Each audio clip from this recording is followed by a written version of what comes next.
Chers amis, je ne sais pas si vous avez remarqué dans Genèse 3, après que l'homme et la femme aient mangé le fruit défendu, la première question que Dieu pose à l'homme, ce n'est pas « qu'as-tu fait ?» Pourquoi as-tu touché à cet arbre pourtant interdit? Ça aurait été logique.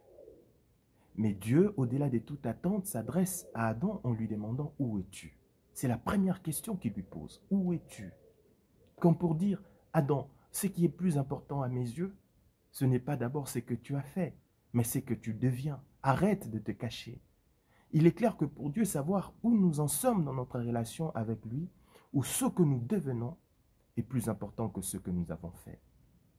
Vous êtes peut-être passé par une situation de faiblesse, vous avez commis une bêtise, ou plutôt un péché qui vous a mis très mal à l'aise dans votre relation à Dieu.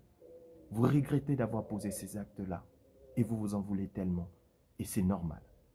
Alors, peu importe la situation, ouvrons notre cœur pour engager le dialogue avec celui qui nous appelle. Dieu veut nous guérir et nous sortir du gouffre dans lequel nous nous sommes enfermés. C'est à nous, frères et sœurs, de saisir cette opportunité et de répondre à cette voix qui nous dit « Où es-tu, ma fille?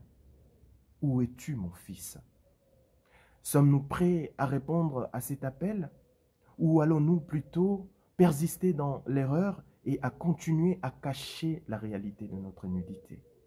Saisissons cette main tendue qui nous ouvre au dialogue.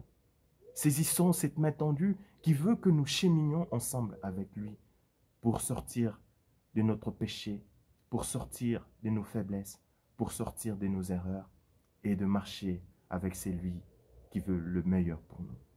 Que Dieu vous bénisse. Amen.